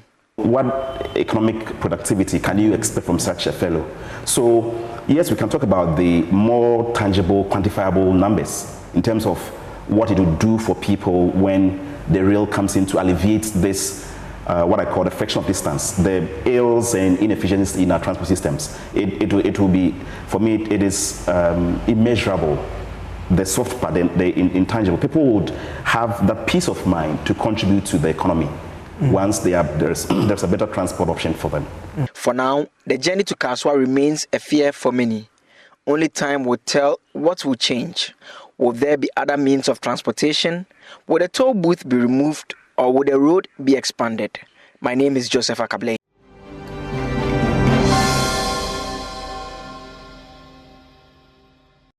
Welcome back on the AM show, and even as we speak about that stretch, there's more to be spoken about when it comes to our Drive Safe campaign. Now, what are the 5 things you would do that you would find to be the most important if you were driving and it started raining, pelting down with rain? That's something that could save your life. Now, this morning we're going to focus on that, but let me also let you know that we'd like for this to be interactive, and so we'd love to hear from you as well. We'll be putting our phone line on the screens shortly, so you can also call in and share your thoughts. But we engaged transport consultant Cecil Gabra. He joins us with some tips. And if we have Cecil Gabra, let me just say a very good morning. Hello, Mr. Gabra. Good morning. Good morning, and how are you doing? I'm doing very well. How about you? Okay. Very well, too. Great. So this is a very topical issue. The rains can come at any time, and especially with our changing weather patterns. You could be driving and all of a sudden it starts to rain. But the problem is many people drive when it's raining as though it were not raining. And that is what sometimes causes accidents. So this morning, as we have this conversation, we'd like you to highlight 5 key points, crucial ones that you feel are preeminent, if you like, in terms of driving when it's raining. And I'll just start with this bit, Mr. Gabra, especially for people like me who are four-eyed, if you like, who use glasses. When it rains, it becomes even more difficult, especially when lights are flashing from the other side into your eyes and all of that. So many things. And then when it rains, it becomes even worse. What are the things to take stock of that you'd like to share with us this morning? Thank you, and good morning once again. Some accidents have been reported, a lot of times, and then drivers fail to follow the steps when it is raining, right? Since you don't have much time, I have almost about 20. But let me go through what I have. So Mr. Gabra, let's do this.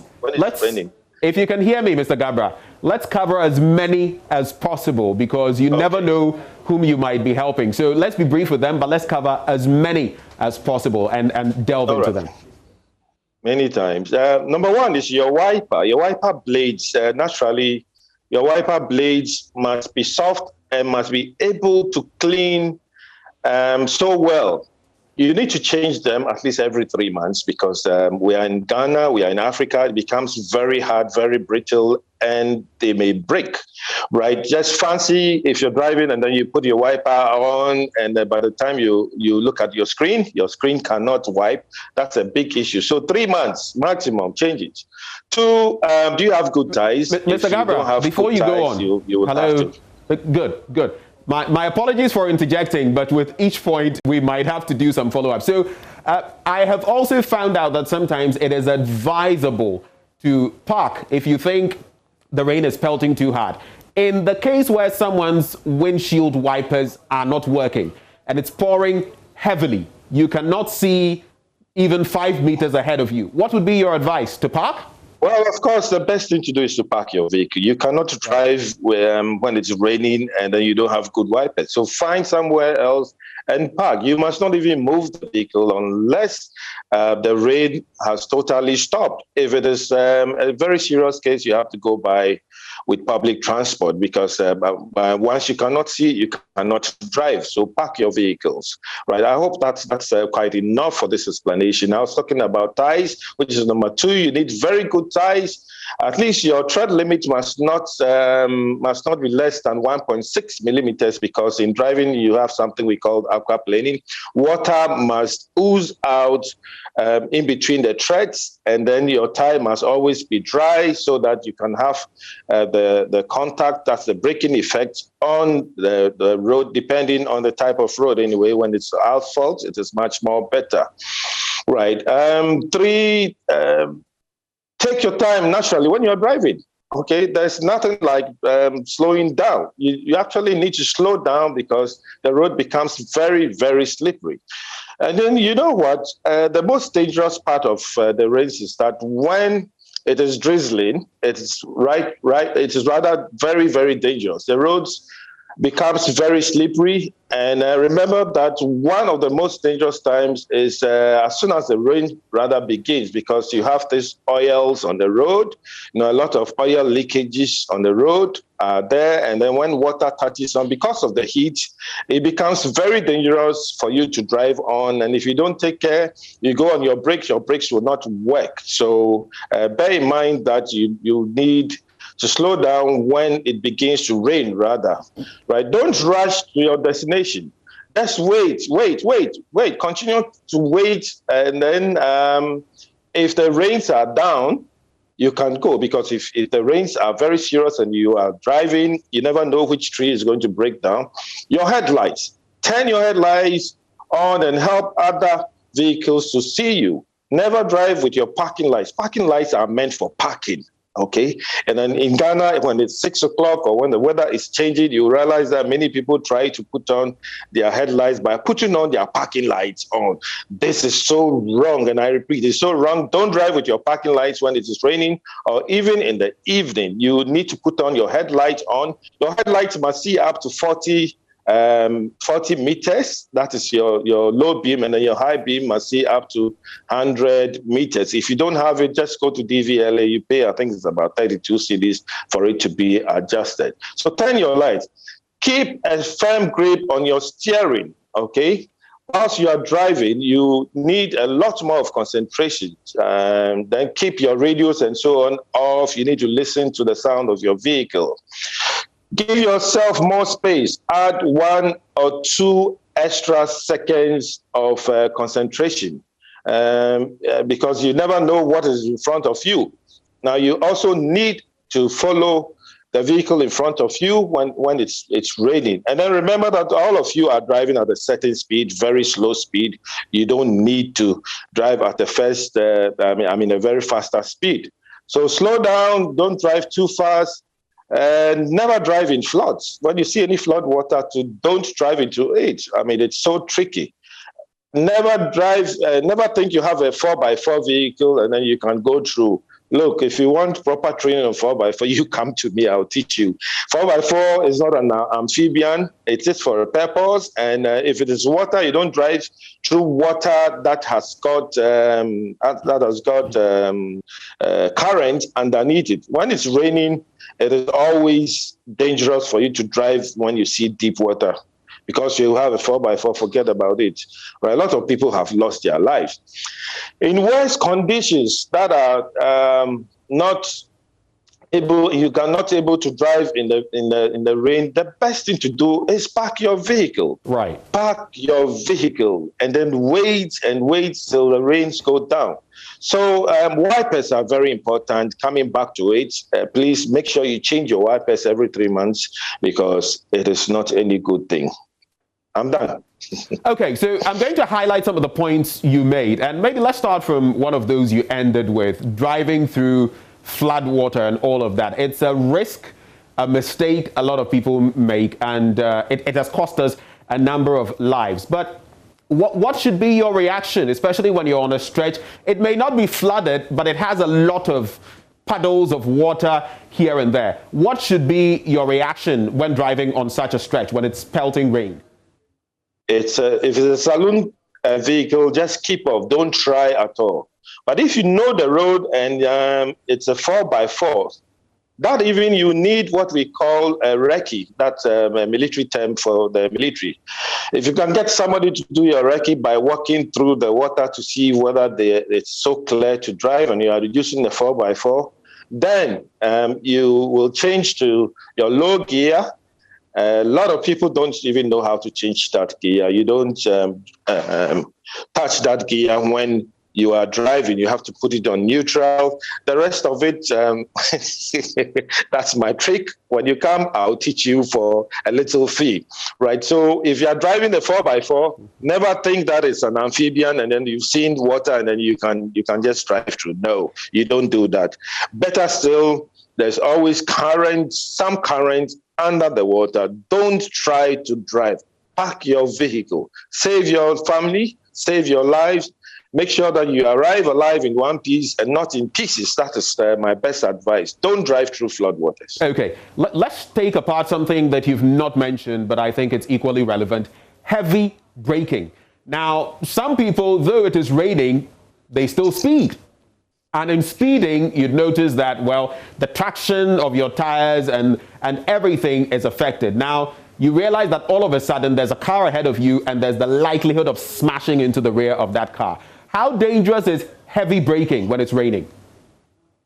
You know, whenever it's raining and then you're driving, water goes into your brake pads. And then you need to be tapping on your brakes as you're driving for the brake pads to be dry. That's the disc to be dried, okay? Right, so I spoke of the issue that don't drive fast. Mm-hmm. So if you're not driving fast, you will not need any heavy braking, right? Why do you have to drive fast? You can't even see ahead and then you're driving fast. Mm. The best speed that you can drive when it is raining, even on the highway, must not exceed 20 kilometers per hour. So you don't need that heavy braking. But remember always to tap your brakes when it is raining for a while. It's for two purposes. One, it gets your discs to be dry. And then the second thing is that it warns other vehicles who are driving behind you. Okay, so getting to some other aspect, let's talk about the tires.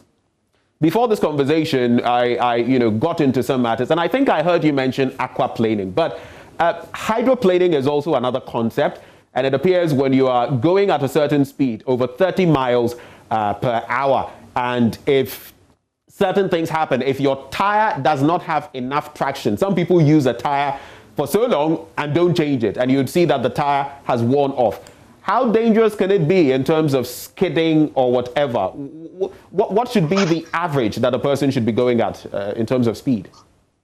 Yeah, it is always very dangerous to drive in the rain if you don't have very good tires. So the best thing to do is that you make sure that you have very good tires. Your tires must be within the 6-year range, okay, whether it is new or old. Tires which are more than 6 years will give you problems. And then your tire tread must not be less than 1.6 millimeters. You can even put a coin in and then check it. Your tire must not have cracks.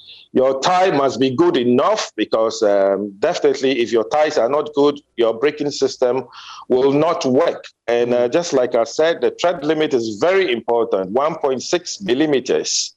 That must be it. That will take you through the range and take you through other roads. What would you suggest? You said the bit about the coin. Can you elaborate a bit more on that? Because I know for certain, I mean, look at our trotros, look at our commercial vehicles, look at a lot of the private vehicles on the road. People simply don't check their tires often. Very few people go for maintenance as often as they ought to. So what should people be looking out for with regard to their tires to avoid some of these problems? Because the rain can set in at any time. You know, there's a tread limit gauge, which will be difficult for anybody to get. But then if you use a coin, you can put a coin on a ruler, okay, and then naturally you can know whether your tie limit is less than the 1.6 measure or more than that, right? So that's the simplest way to know whether your tie tread limit is within the limit.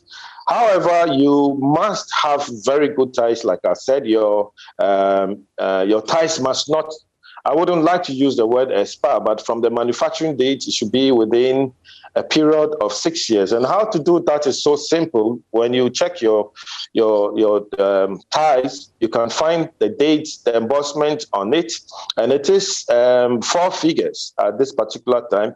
For instance, if you bought a tie and you have seen where the manufacturing date is, and it is, let's say, 25/07, it means that your tie was manufactured on the 20th week of the year 2007. This is one example. If it is manufactured in, let's say 2020, and it is 2020 written on it, then your tie was manufactured on the 20th week of the year 2020. It means you have 6 more years, 5 years to go. Okay, so that gives you a sign of a very good tie. Number 1, 2, the tread limit. 3, you must make sure that you fix the right tie on your vehicle. You must not fix anything like balloon ties and so on. Open the door of your vehicle and it will give you the right specifications. It also gives you your PSI, which is the pounds per square inches of the pressure of the tie that you need. A lot of people either do underinflation or overinflation. So you need to check all this before you set off. The rains are coming and you need good tires to drive. Right. Very important points you make. Before I move on to the very next question, as you can see rolling on your screen, that number there, the call line 0302-211-691 extension 2. You can call us on that number and share your thoughts, your concerns, any questions you have for Mr. Gabra on WhatsApp 0540-109-009. But Mr. Gabra, let's assume the worst is happening. You're going a bit speedily. It's raining. Your traction is not that good, and your car goes into a skid. You know, let's assume somewhere on the motorway. So you are getting into a bit of a spin.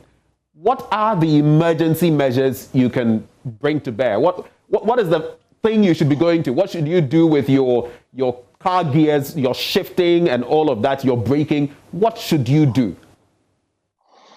Well, you know, in driving, we have what we call the braking distances, stopping distances, and so on, right?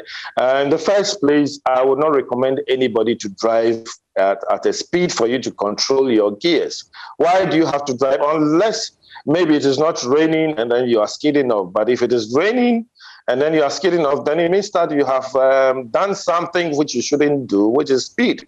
You must not speed within a certain speed when it is raining. And that speed is more than that that you must not speed more than 20 kilometers per hour when it's raining. And that is why I'm saying that for the best thing, just park your vehicle, wait in your vehicle, park at a very good place, not under a tree, at a plain place, not in water, so that you allow the rains to move. Okay. Because so Mr. Gabra, you have other,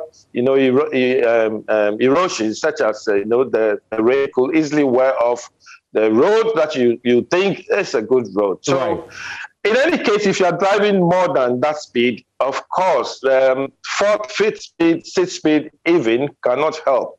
The best gear that you have to select is the first speed. Okay. And if it's clutch, brake, and accelerator system, which is the manual system, make sure that you pick your foot off the clutch entirely. Because if your foot is on the clutch and then you are driving, you will give the vehicle that opportunity to go forward, and that there will be no resistance. And that is what a lot of taxi drivers, structural drivers do. They put it on the neutral, and right. They feel they are, conserving fuel. No, you need to put your foot off the clutch so that your braking system will be very effective. If you're driving an automatic vehicle, it is already on automatic. So what you need to do is to be tapping your brakes and then reducing your speed. If you are descending down the hill, a lot of people get confused.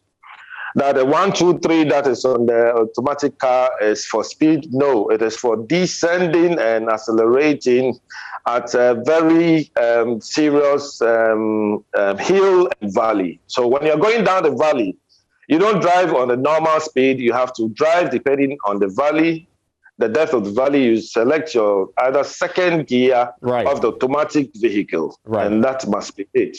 Very good information there. Now, let's answer some questions. We have some callers on the line. Fred is from Kofridia. Fred, good morning. Hello, Fred. Good morning. Good morning. Thank you for joining the conversation. What are your concerns?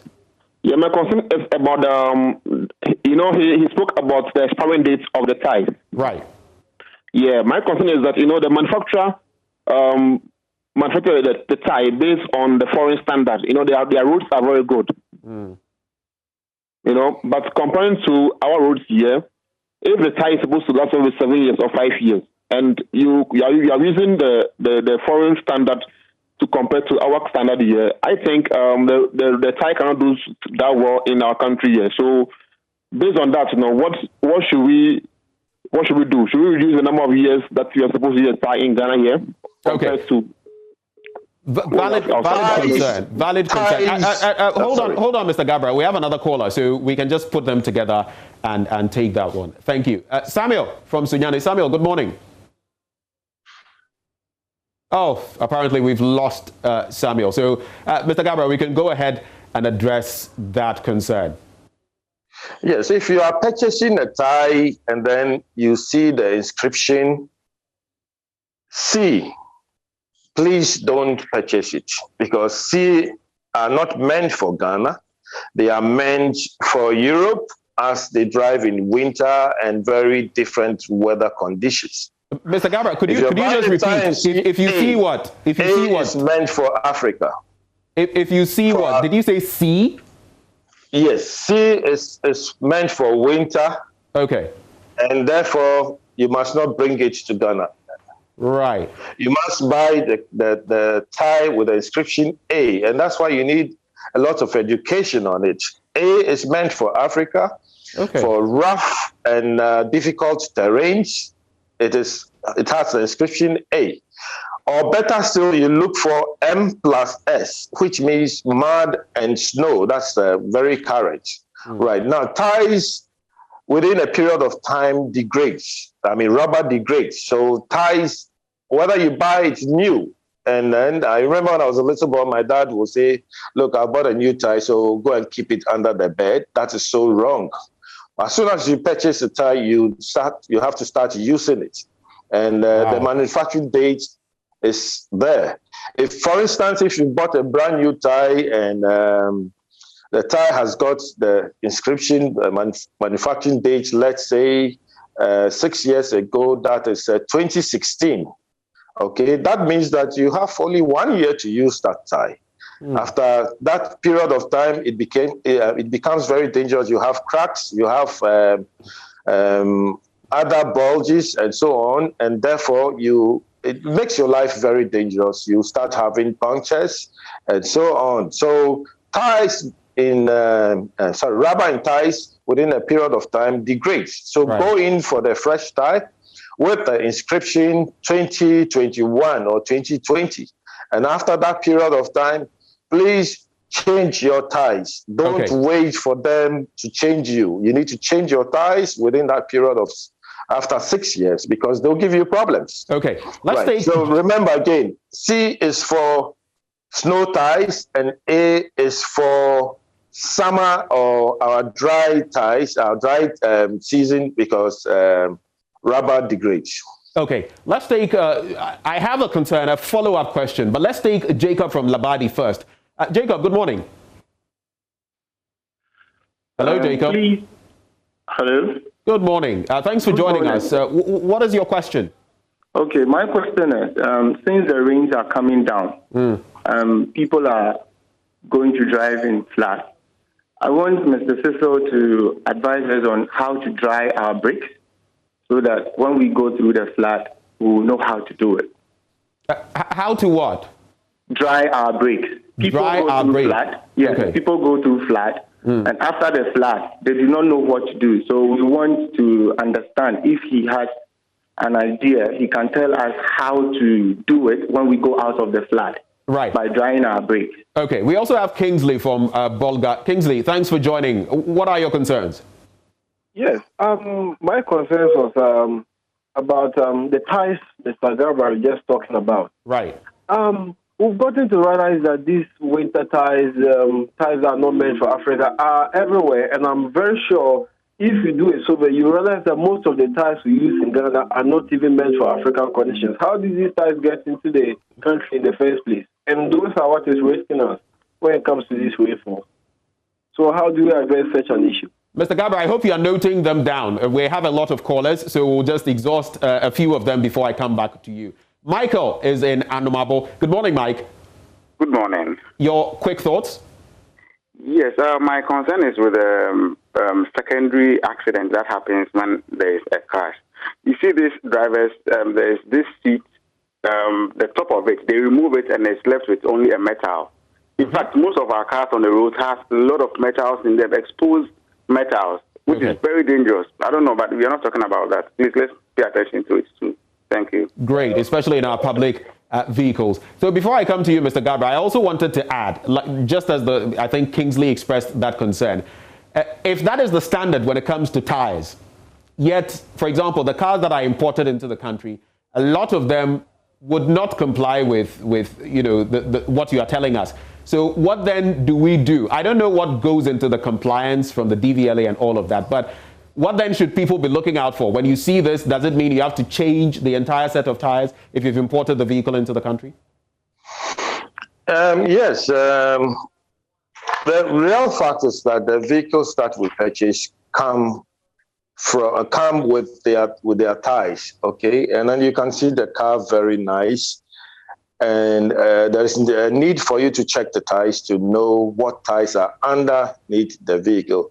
It shouldn't be a case that, oh, because the treads are good, and let me use the word, because they are not Sakura tires, you can drive them. That is totally wrong. You need to go through to check the tires to find out whether the date on the tire, that should be the first thing, conforms with road safety, which I again repeated that maximum is 6 years. If you have a tie and then the date is more than 6 years, then please, all what you need to do is to change them. The gentleman was asking, how do the ties come to Ghana? Well, of course, we have people who also move around Europe, especially when the farming season is over. You know, when the farming season is there, they use the ties to cover the tarpaulin when they do the harvest. After the harvest period, the ties must leave the farm yards. And that is where the Ghanaian or the African gets there and packs all these ties into the 40-footer or 20-footer container, gets to Tema Harbour. And of course, those in charge there will do their first selection. They get to Abosio, Kai or Swami, and then others will also do their selection. But that is all wrong. Do they check to find out? Because in Europe, the MOT, which is like the DVLA, will give you the specifications that if your tie is less than the minimum tread limit of 1.6, you cannot use them. So they fail them. So when they fail them, that is where they find their way to Africa for us to use it. I feel we should, you know, the laws are there. If you look at the LI 2180, it is stated that your tie limit must not be less than 1.6 millimeters by each tread. But again, I think we should have this check from where the entry point in Ghana, that is the Tema Harbour, to find out whether it is really an approved tie for us to use. And that is what is really killing us, because on the motorway, for instance, a lot of accidents have occurred because there are also speed limits on ties. Every car tie has got its speed limit. For instance, if you have fixed a tire, the speed limit is about 90 kilometers per hour, and it comes with letters. The letters, for example, P gives you a speed limit to, let's say, about 120 kilometers per hour. This is just an example I'm giving to you, but then there's an index for it. If you are driving so fast, definitely you have a tie bus and you start blaming your grandmother or or big problem. Your big wife's problem. mother to say they are witches and so. No, it is a simple thing that you do not know. So check the speed limit as well on your tires. Okay. Every car tire has got this speed limit. Okay. Then lastly, Mr. Gabra, before you wrap up on that one, if you could just indulge me, because we have callers on the line as well. Please indulge me and add these two. We have Joseph in Chifupraso. Joseph, good morning. Hello, Joe. Good morning. Good morning, sir. Great to hear from you. Now, what is your quick question? Okay, first of all, let's show our appreciation to Mr. Gabra for all the things he has been doing, free consultation. Thank you very much. And thank you also to you for doing a good job this morning. He was talking about, that was what I wanted to mention, about speed. There's some alphabets. If you buy these ties and the speed, they don't have the same numbers, then it means one tie will be running more than the other. So it is important when we are going to purchase ties too, we look at it very carefully that all the ties have the same alphabet. It means they have the same speed. If it is P, it should be P all over the 4 ties. Right. Other than that, you will not get a smooth running. And about the grits on the tie, you see the grits were made so that when you pass through water, it can go through the grid and the tie will have a very firm grounding on the ground. So we need to look at that one. That is why Mr. Gabra said when 1.6 millimeters, it is less than that. It means the water cannot pass through that grip for the tie to have a firm grip on the ground. Right. Thank you very much. Joseph, thank you so much adding on to our education. Murtala is in Tamale. Good morning, Murtala. Good morning. My name is Murtala from Tamale. Great. What are your concerns? Yeah. My also contribution to Mr. Gabra about the expiring date of tie. Right. You know, when they manufacture a tie and the tie is supposed to last for 6 years, at times the store, the wholesale, so the wholesale and maybe the person selling it, when the tie is lying down in the wholesale for 3 years, when the tie is lying down there for 3 years. Yes, please go ahead, Murtala. For 3 years. So when you buy the tie, it means it's will use only 3 years. Right. So that's to reinforce the point that Mr. Gabra was making, that it has a lifespan. So already if it's spent some 3 years maybe on a concrete floor or something, when you get it, it's already in a bad state. Another one is also a lot of organizations. Okay. Hello?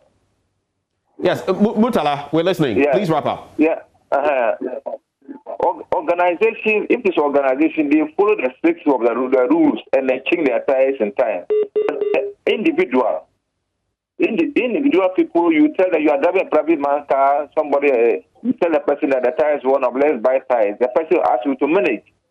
And which, as a car, if you going and anything happens, you fail a brake, you are in trouble. Okay. If you have oil from whatever, you can stop. But if you break the tie, it's only God that will help you. Murtala from Tamale, point well made. Let's check out Moro from Akosombo. That's our last caller, and then Mr. Gabriel will answer all our questions. Do we have Moro in Akosombo? Yeah, good morning. Good morning.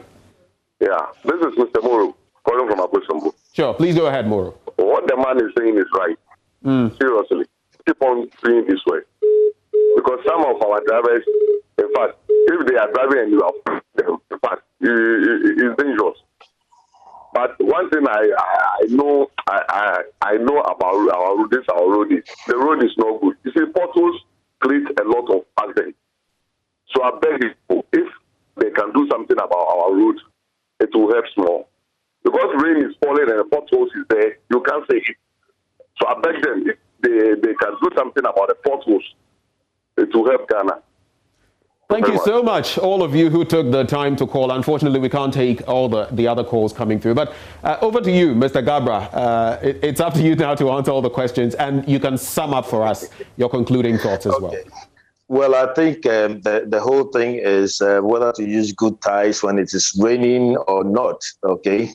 And apart from the wiper blades that I mentioned, the most important on the vehicle are the ties, okay? Like the gentleman said, you need very good ties. That is it, because your ties play a major role, an integral role when it comes to reining, because the thighs itself has got sibes, grooves, blocks, ribs, dimples, and shoulders. They all play a role on it. And I think we did a very good time to do a big education on car thighs, and then we can talk about the speed and even weight. A lot of people carry wrong weight. The car tie has got its weight limit, and then you must know if you don't carry the right weight and then you are driving not only in the range, but you are driving on a flat road, you would have your vehicle moving to the left and right, which really means that the center of gravity of the vehicle is not holding because of the wrong, the weights that you have carried on the vehicle. So weather condition, the tie size, the manufacturing date, weight limits of the tie, as well as of the speed of the tie matters in this raining season. All what we need to do is to make sure that we have very good ties, because rubber in ties degrades over a period of time, irrespective of whether the tie is being used or not. And people must also know a lot more on ties, because ties have got its rotation arrow, its tread indicator, and then the air pressure we put in. I mean, I remember some years ago we did a program and I said, don't patronize the local organizer, because the equipment that he's using to, let me use this word, pump your tire is so wrong. Just get to the right place so you get the right air pressure. Check, open your door, and then your door has got all the information on your tires. If you are traveling, maybe with weight, it will tell you that, look, give me 35 PSI, which is pounds per square inches. If you are not traveling, reduce it to about 30. Maybe if you are using a 4x4 or pickup, there are a lot of information on car tires that we need to know. And if you have a puncture, please don't stop anywhere and allow a hammer to be used on your tire. And then after that, they'll put kinky. They are all troublemakers. And I'll tell you, if we have more time. Well, Mr. Gabra, unfortunately, we don't have too much time today, but what you've shared already, very intellectually stimulating. And we need to read a lot more. I know a lot more about the cars we're using. You've given me a lot of food for thought. And right after the show is done, there are some checks I'll be conducting on my own vehicle. But thank you so much, Mr. Gabra, for your time. Very much so. We are very grateful. Hopefully, for those of you out there, you learned something that could save your life. We take a short break here. We'll be right back on the AM show.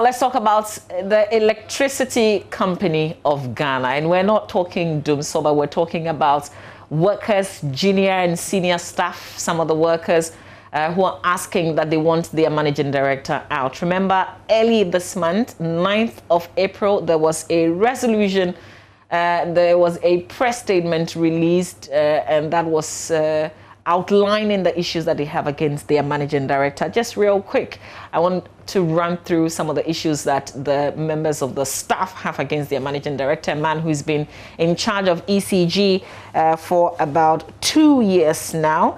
First, they say that he has shown lack of vision for the company. They also claim that realizing that the managing director is promoting the outsourcing of the collection of revenue to third parties at a commission of 7% discounted rate and 3% consulting fee, a service that is currently being executed effectively by staff and other institutions for free.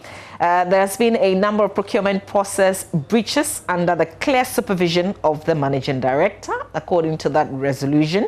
The managing director lacks appreciation of the duties and roles of his office.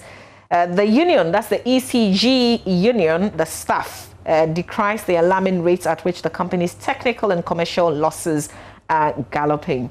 In that same statement, they claim the recent disenchantment among some ECG contractors bears testimony to the fact that it is the managing director alone who determines which contractor or supplier ought to be paid. The union has over the period closely observed his poor working relationship with top management, leading to one-man show according to the statement. The union, recognizing the company's challenging financial situation since June 2020, has petitioned the managing director severally to involve its rank and file in revenue mobilization. This noble gesture on the part of the union, which aims at improving the company's cash flow, surprisingly had been turned down by the managing director at every opportunity until 1st April 2021. At the time when they issued this statement, it's an 8 clauses, really, with the reasons why they want their managing director out. At the time when they issued this, they said they had given up to the 23rd of April, and this was directly to the board of the company, after which they would advise themselves. Well, the day has come, and it looks like there is some form of strike, if you like, going on at the Electricity Company of Ghana, at least their head office. My colleague Manuel Kranting is standing by right now to tell us what he's been observing. Manuel, good morning. Explain to us what's happening. We see a banner, ECG MD must go.